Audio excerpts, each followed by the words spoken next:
juri pertama dulu datang. Okey, dia bagi tahu saya Dr. gini-gini adalah juri kamu. Okey, boleh bentangkan projek sekarang. Okey, kamu pun bagi dah. Assalamualaikum, saya Akmal Rafiq. Ini adalah ahli kumpulan saya. So, projek kami hari ini adalah berkenaan dengan apa. Lepas tu kamu teranglah. Kalau ada slide, kamu tunjukkan slide dulu sebab nak bagi penerangan kan. Ada introduction sikit, tujuan apa semua. Okey, buat sedikit slide yang very interaktif. Lepas tu, kalau kamu ada ambil video demo kan, demo peralatan tu, so kamu tunjuk video tu. Lepas tu dia akan tanyalah, dia akan tengok produk kamu, dia akan tanya ni buat daripada macam mana, buat macam apa, ini apa, kalau buat macam ni.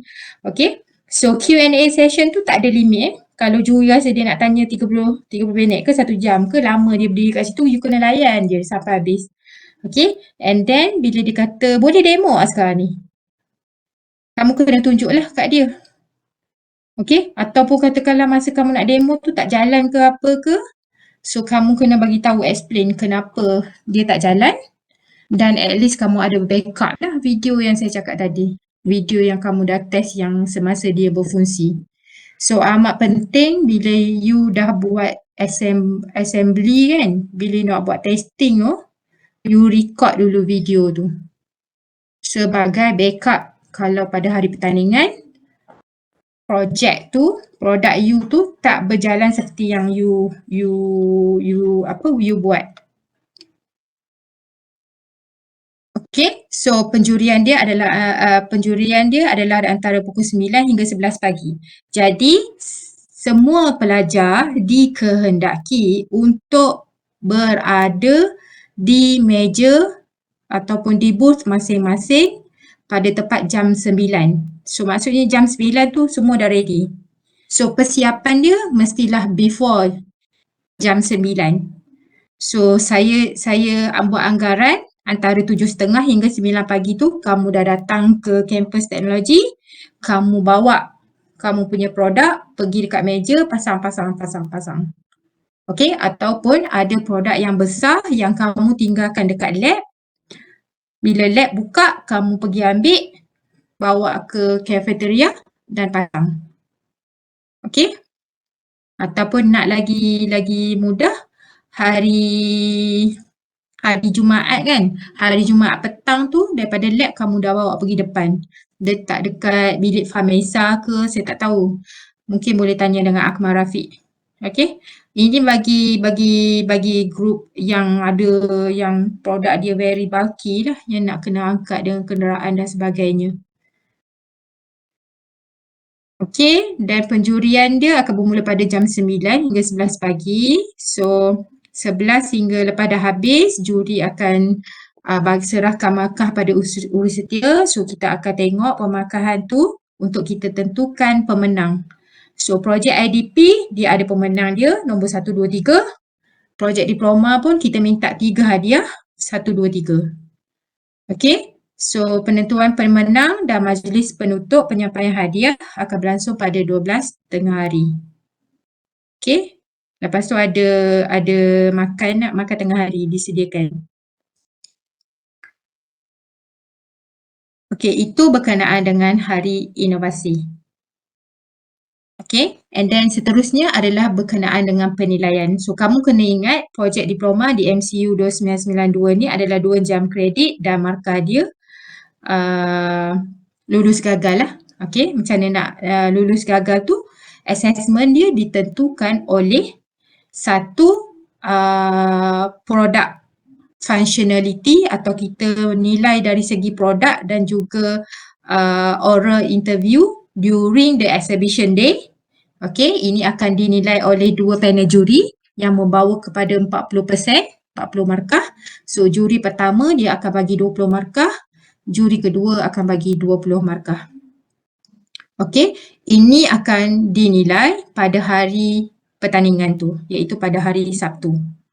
Okey, so another 15%, 15 markah adalah dinilai berdasarkan daripada general management atau general conduct kamu. So yang ini siapa yang nilai? Dia akan dinilai oleh supervisor. Berdasarkan apa? berdasarkan berkaitan pengurusan projek.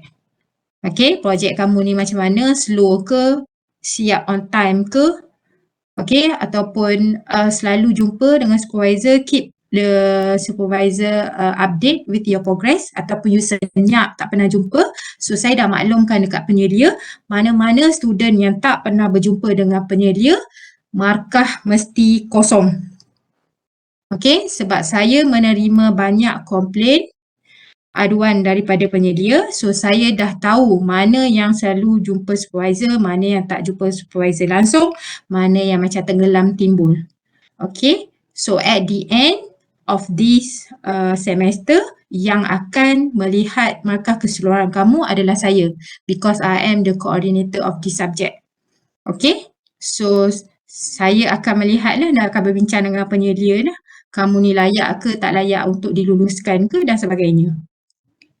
Okey, dan yang ketiga adalah peer review assessment. Ini berdasarkan kepada penilaian yang akan dibuat oleh ahli kumpulan. Okey, so kamu ahli kumpulan, contoh kumpulan Akmal Rafiq, dia ada Akmal, Irfan, Ernie dengan Hazura. So Akmal Rafiq akan buat penilaian terhadap Irfan, Ernie dan juga Hazura. Okey, begitulah sebaliknya. Irfan dia akan nilai Akmal Rafiq, dia akan nilai Ernie dan Hazura. So setiap orang mesti menilai rakan dia. Okey? So macam mana komitmen yang diberikan oleh rakan. So penilaian ni bila nak buat, sekejap lagi saya akan share Google Form. Kamu kena buat penilaian tu pada malam ini sebab saya nak buat pengumpulan markah. Okey, so nanti minggu depan saya dah boleh share dah berapa persen markah kamu ni. Kamu agak-agak kamu dapat A ke tak? PD 2. Okey, PD 2 tak sama dengan PD 1. PD 1 markah yang kamu dapat daripada supervisor, pada report dan sebagainya, saya akan biar je. Kalau kamu dapat A, A lah, saya tak akan buat semakan kali kedua. Tapi PD 2 dia berbeza. Sebab PD 2 ni adalah projek akhir.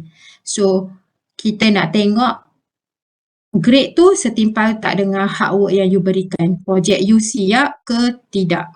Kalau projek you tak siap, buat cincai-cincai tapi you dapat A, maknanya something wrong somewhere lah. Okay, so saya akan discuss balik dengan penyelia. Okay, so last kali penilaiannya adalah final report.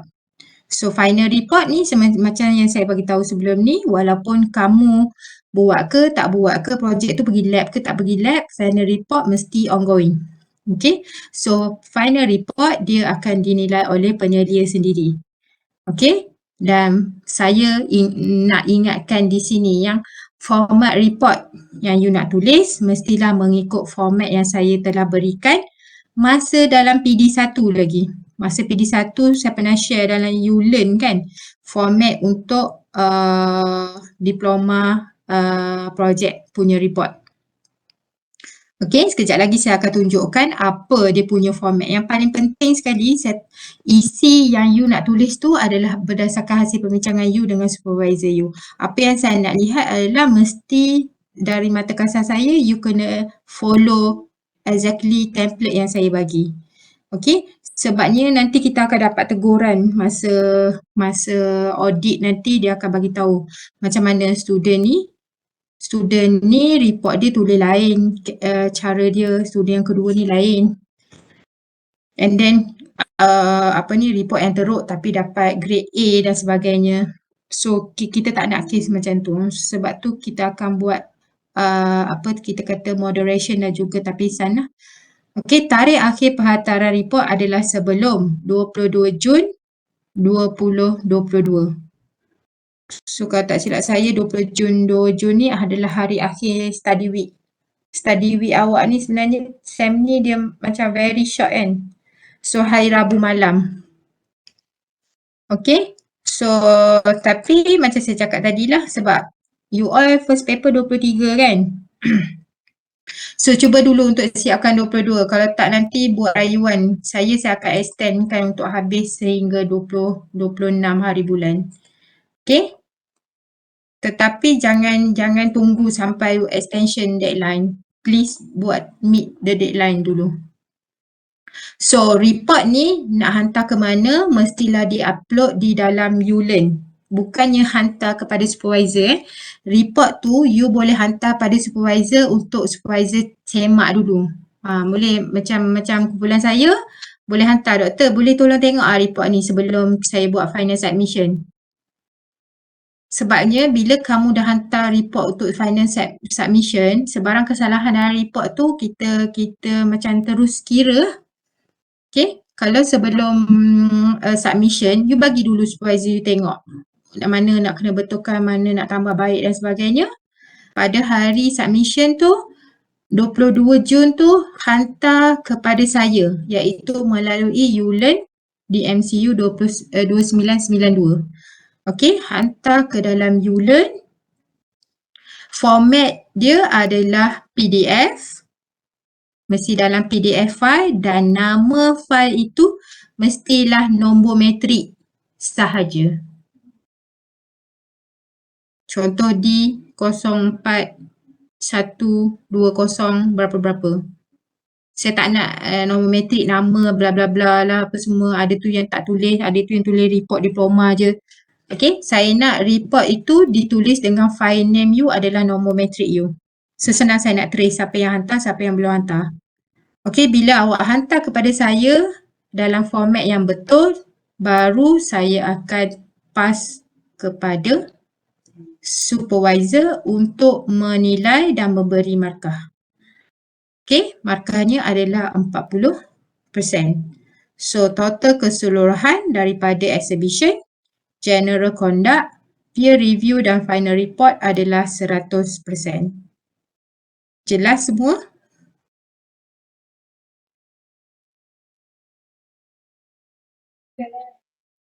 Okay. Okay, sebelum kita pergi ke tuntutan perbelanjaan, saya tunjuk dulu format report. Saya sharekan format report ni.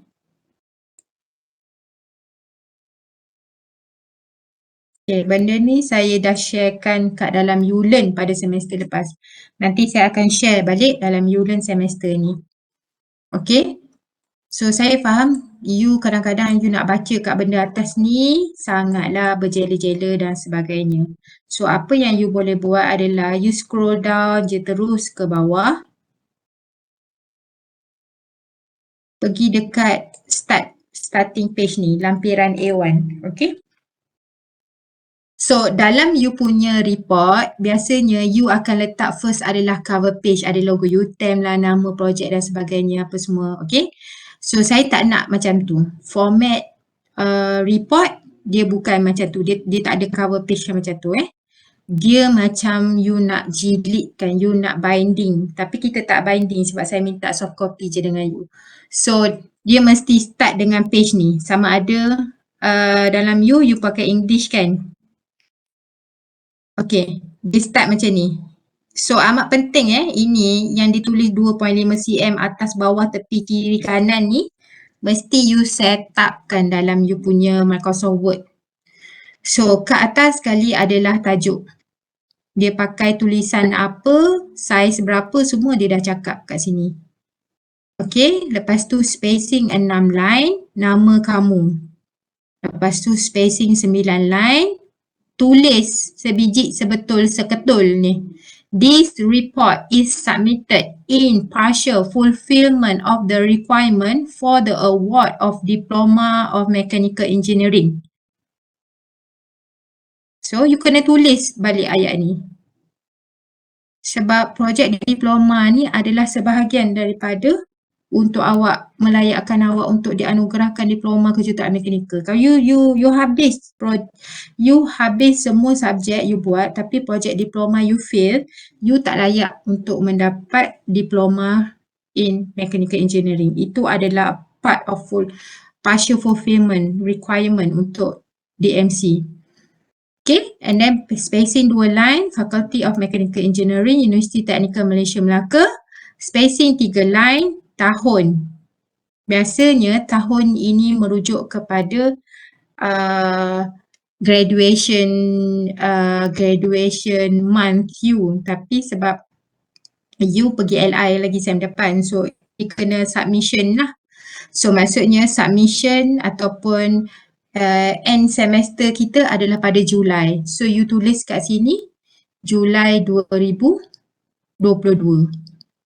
Sebab semester kita kan berakhir pada Julai kan. So you tulis Julai 2022. Okay, lepas ni adalah cover page you lah. Okay, second page dia akan pergi ke halaman pengakuan. So spacing 10 line dari atas, saya ini bahasa Melayunya. Saya nak you pakai bahasa Inggerisnya. Okay? So I hereby declare that this report is the result of my own work except for quotes as cited in the reference. Okay, spacing 3 line, tab dari kiri 1.0, signature, you punya tanda tangan, author, nama you dan tarikh. Tarikh tu you boleh letak tarikh yang you nak buat submission pada saya lah, 22 Jun ke.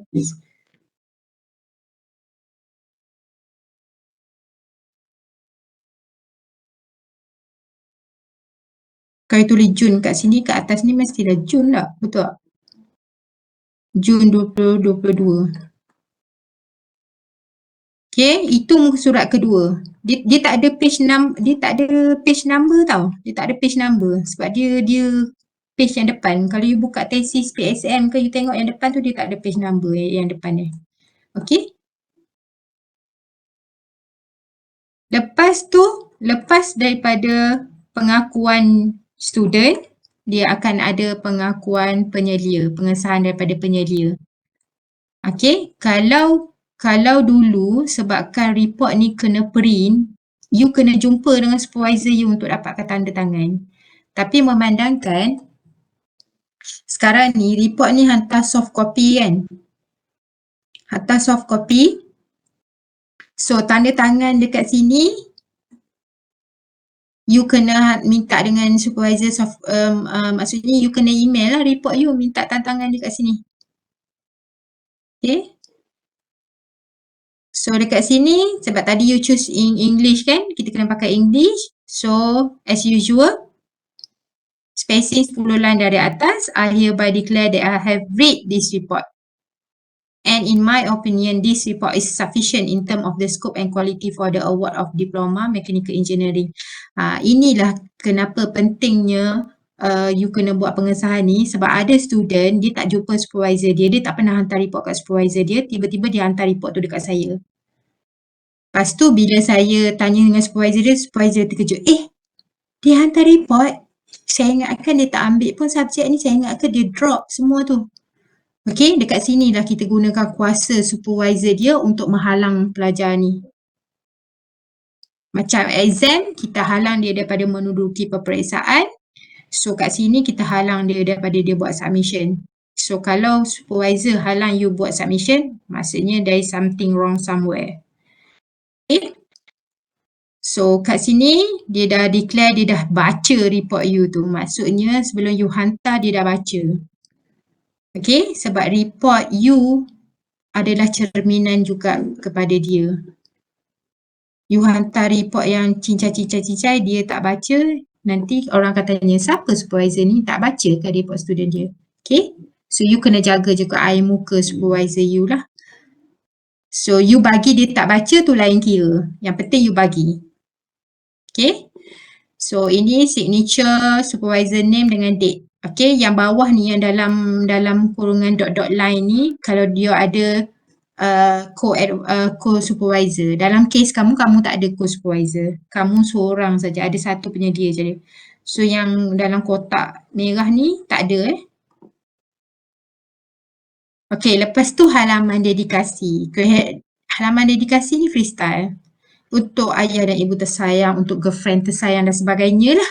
Okay, ini tak ada halangan untuk you tulis apa-apa. Jangan tulis mengarut sudah. Okay, and then halaman perhargaan, acknowledgement. Okay, acknowledgement ni in English lah acknowledgement. Dia spasi 3 baris dari atas, acknowledgement. Okey. Lepas tu 4 baris. Lepas tu start lah tulis apa-apalah. Nak buat sujud syukur ke apa benda, nak terima kasih semua orang yang terlibat ke, nak marah dekat siapa yang tak ni ke, nak marah kat saya sebab tak supervise dengan betul ke, sini eh. Okay, tapi nama pun penghargaan kan. Okay, so start daripada penghargaan ni, saya rasa start dengan dedication kot. Dia dah start dengan cover page Roman. Okay, nanti saya tunjukkan satu contoh PSN punya report. Dia dah start ada page number tapi dia pakai Roman number. Okay, then lepas tu dia ada abstract.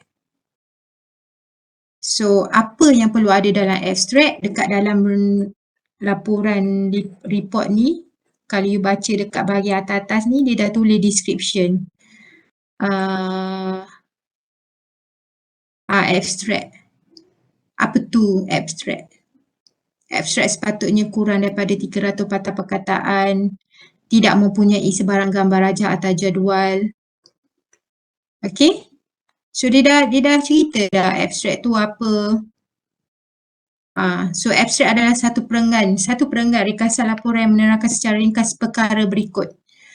Pengenalan ringkas, problem statement, objective, methodology, results and summary. Yang ni bukan copy paste daripada report-report yang chapter 2, 3, 4 tu, tak. Cerita yang sama, ayat yang berbeza. Tapi dia dah bentuk ringkasan je, 300 patah perkataan. Okay, abstrak perlu ditulis dengan ringkas, padat dan fokus kepada ilmu atau penemuan yang hendak dibentangkan lah. Kalau kamu, sebab kamu buat fabrication kan. So, bagitahulah hasil capaian tu is successfully developed and tested ke, partially success ke. And then, lepas daripada abstract tu, barulah masuk kepada okay, ni abstract, masuk kepada table of content. Okay, table of content ini dia pakai bahasa Melayu, terus translatekan dia ke dalam bahasa Inggeris. So, saya tengok report PD1 hari tu, ada orang table of content dia siap buat kotak. Saya nak bagi tahu kamu, ini bukan kotak ya, sebab line dia dash dash dash. Dia nak tunjuk kat sini, yang dia buat kotak ni, dia nak tunjuk yang keseragaman dia, sebaris je. Okay, dia dari tepi start daripada yang sisi yang sama, spacing yang sama. Okay, dah tengok kat sini perkara, dia ada chapter, perkara kat sini, and then page number, content, page number. Lepas tu title, project title. Kat sini project title dah ada page number. Okay, lepas tu pengakuan, dedication.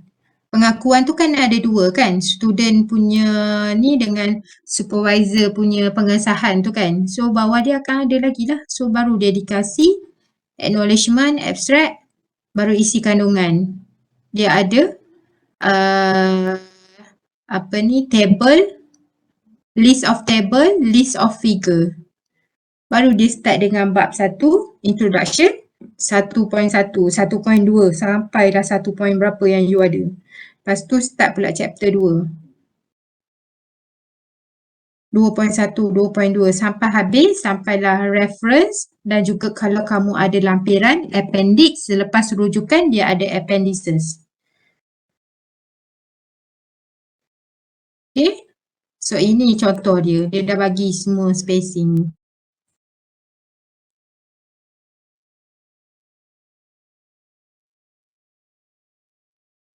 So, lepas tu bila nak start daripada bab 1 pengenalan tu, dia dah tulis dah spacing 3 dari atas, chapter 1, spacing 4 baris, baru introduction, spacing lagi, baru start you punya sentences. Lepas tu dia dah bagi tahu bila dah habis ayat yang terakhir perenggan pertama, nak start 2.1 mesti selang 2 baris, baru start dengan 2.1 apa tajuk dia. Lepas tu selang 1 baris baru isi. sampailah benda ni akan berulang sampailah daripada chapter 1 sampai chapter 5.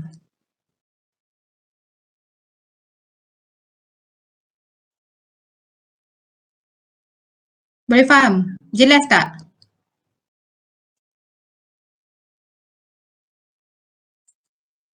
Jelas. Okey. So itu berkenaan dengan report nanti saya share juga. Okey, last but not least adalah berkenaan dengan tuntutan pembelian.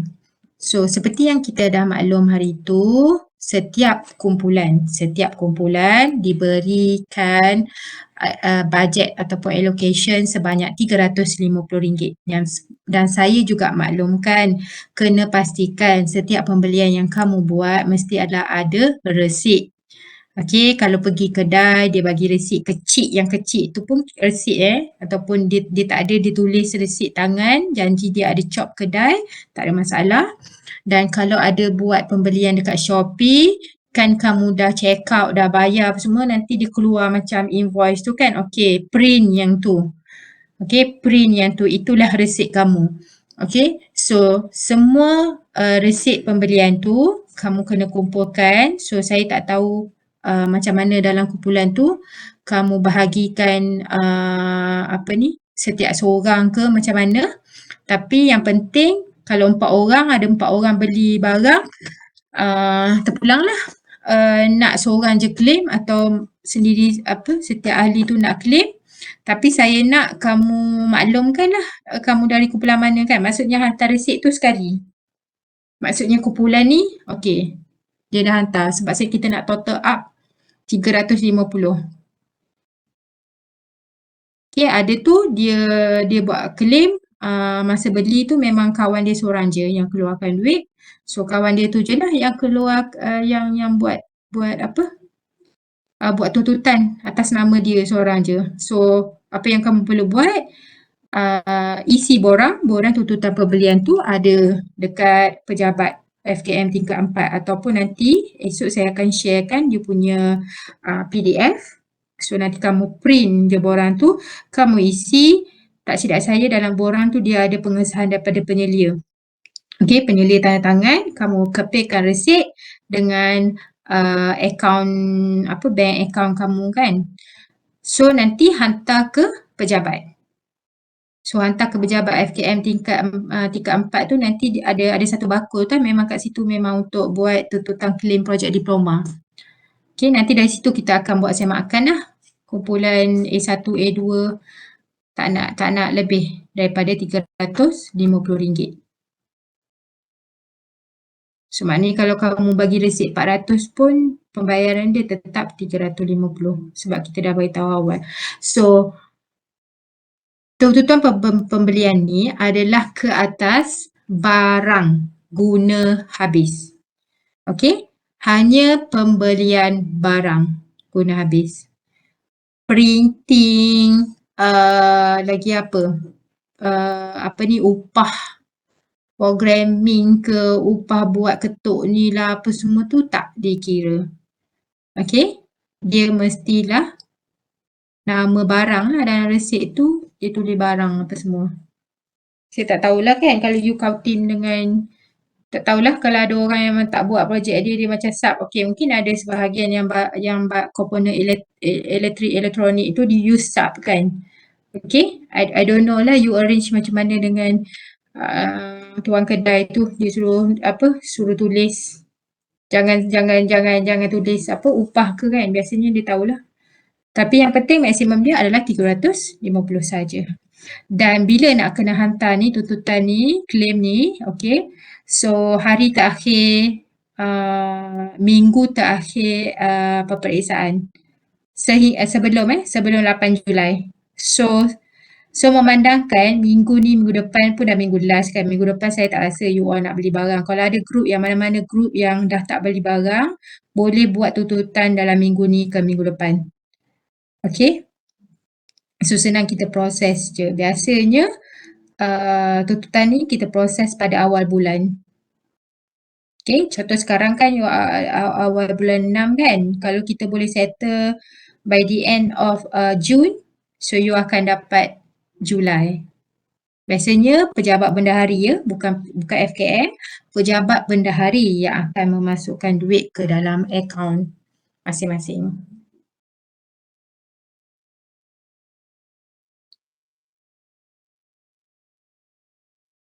So, saya rasa ini last slide saya. So, do you have any questions?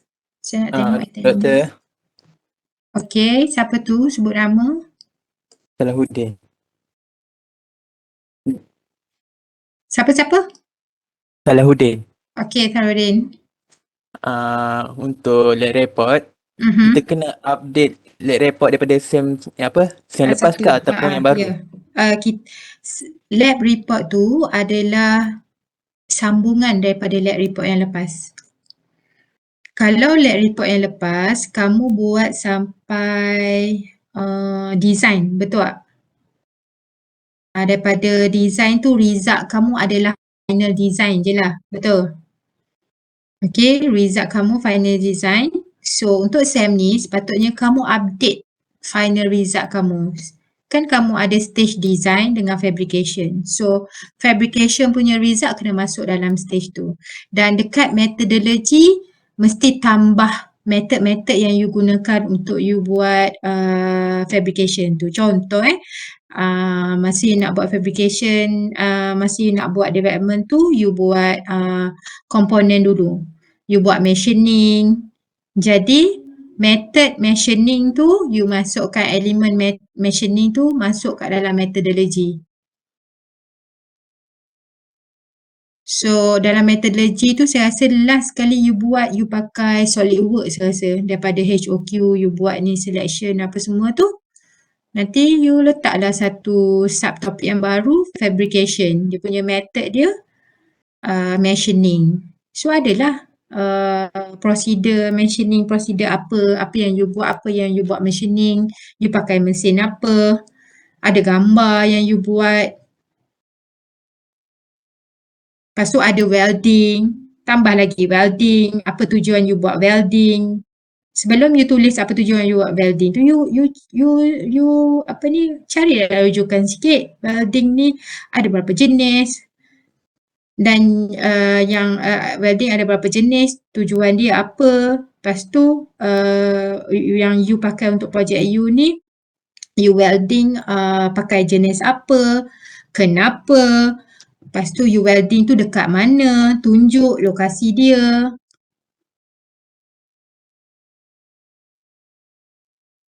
Lepas tu mungkin ada yang buat, saya nampak hari tu dekat lab yang buat lubang, pakai buat drilling kan, betul tak?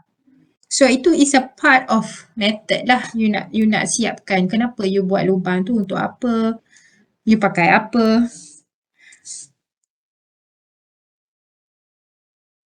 Lepas tu ada lagi group yang buat bending, yang buat coiling, lepas tu buat polishing. You kena detailskan semua tu dalam report you bahagian methodology. Lepas tu dekat yang result and conclusion result ke apa semua, dekat result tu, you tunjuklah you punya hasil produk tu. Okay, macam ada produk kotak macam tu. You buatlah anak panah kat mana you bend dari sini ke sini. Kenapa, lepas tu apa yang you kena avoid, apa semua. Dah habis yang you discuss kat situ, teruslah pergi ke conclusion. Saya sebab PD2 ni, dia punya report dia sikit je. You add on information dalam methodology, dalam you punya result.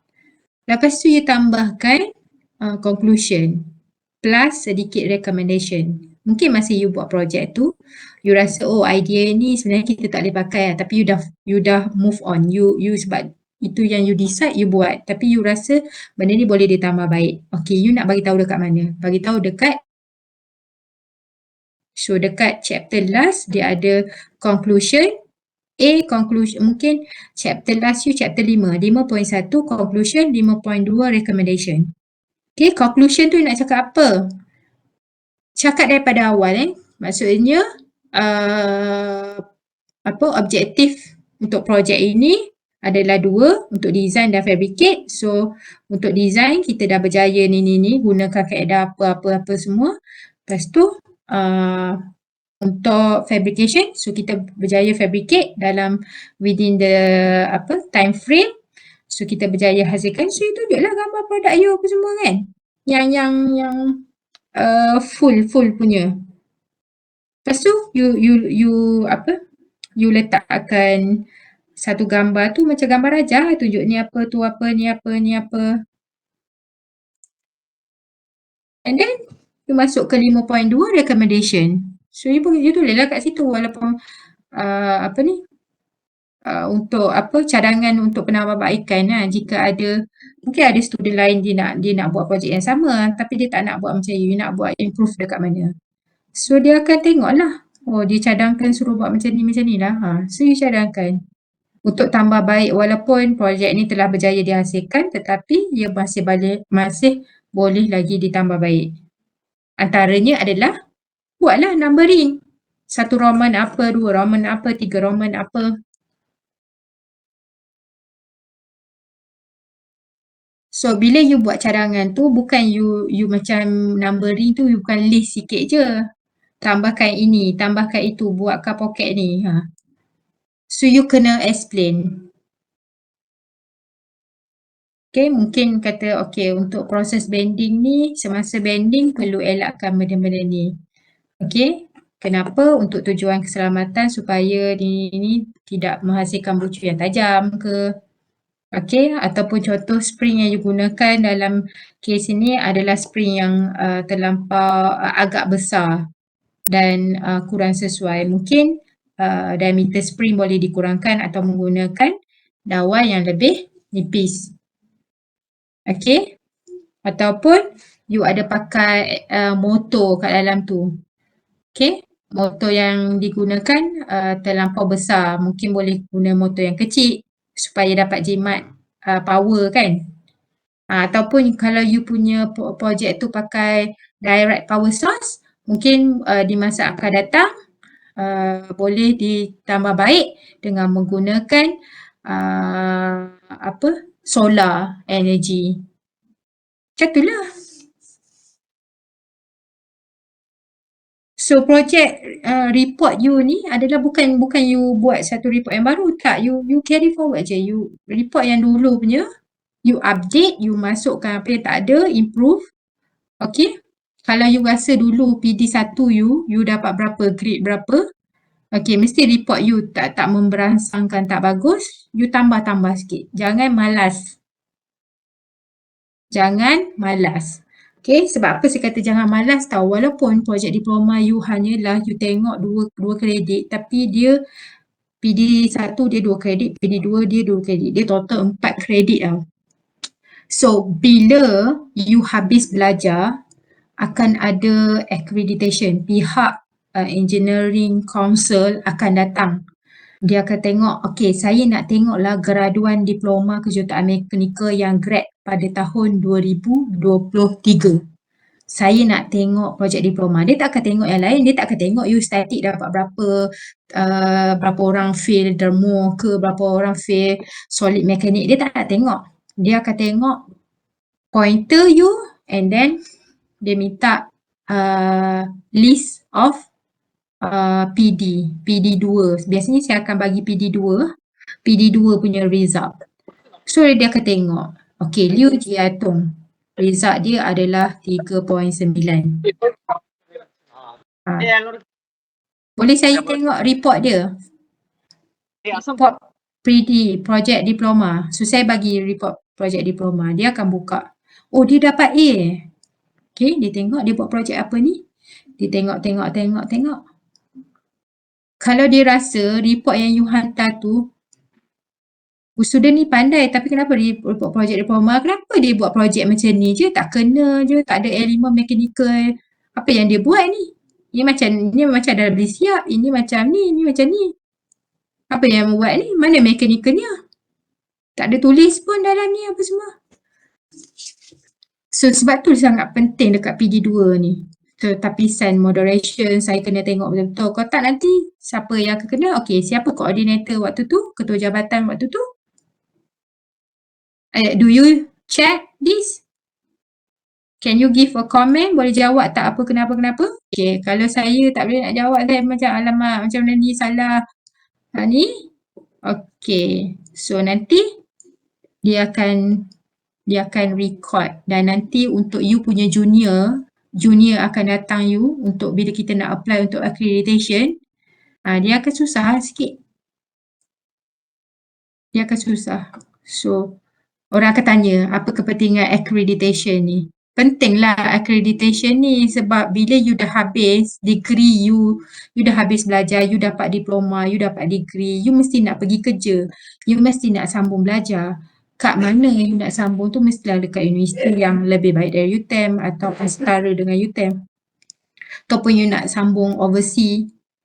Bila nak sambung overseas, dia kan minta kan ijazah yang you ada sebelum ni. Contoh you ada diploma ke sarjana muda, you akan bagi ijazah sarjana diploma kejuruteraan mekanikal Universiti Teknikal Malaysia Melaka, Malaysia. So orang universiti tu dia akan check dulu CJ you ni first CJ tipu ke tak tipu. Dan yang keduanya, you ambil diploma ni dekat universiti mana dan program ni dah diakreditasi ke belum. Maksudnya kualiti diploma you macam mana. Okay, dia pun check. Dia check dalam dia punya sistem. Okay, this is qualified by body apa-apa. Okay, baru dia terima you masuk. Kalau you punya diploma ni tak diakreditasi oleh badan engineering council tu, you tak akan dapat sambung belajar dekat universiti yang you nak tu. Dan kalau you nak kerja, especially government, you tak boleh masuk. Okay, government, kerajaan, kalau you nak kerja dengan kerajaan, dia hanya menerima ijazah ataupun sijil yang diperakui oleh badan akreditasi. Kalau you nak kerja private tu tak kisahlah. Dia tak check pun.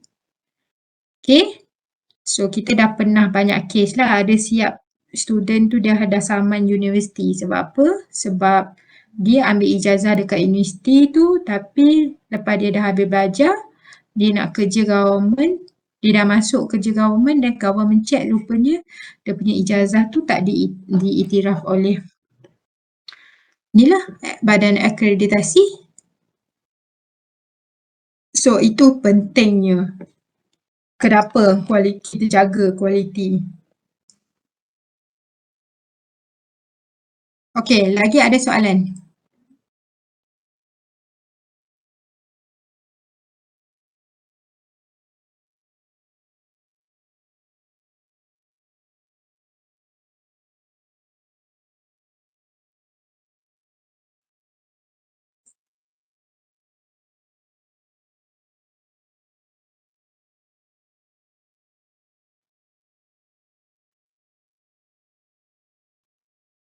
Macam tak ada apa-apa tu. So semua boleh maksudnya you all semua boleh meet lah dia punya deadline tu Maksudnya by Friday tu semua dah kena complete, semua dah test run dah. Okay, hari Jumaat tu projek you jadi ke tak jadi, hari Sabtu you kena muncul. You kena munculkan diri.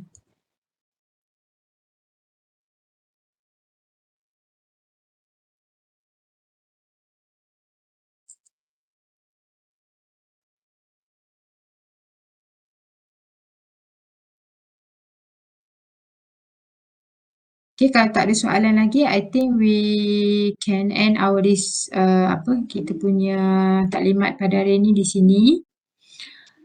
But if you have any question, please feel free to ask in a group WhatsApp atau boleh personal beritahu saya lah.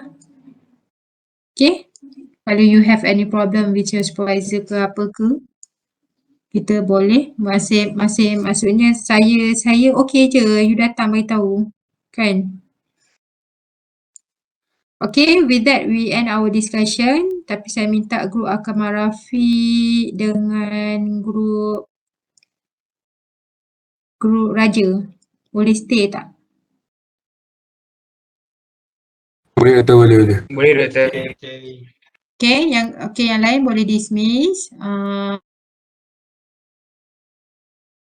you all isi malam ni juga sambil main game, sambil layan drama Korea, sambil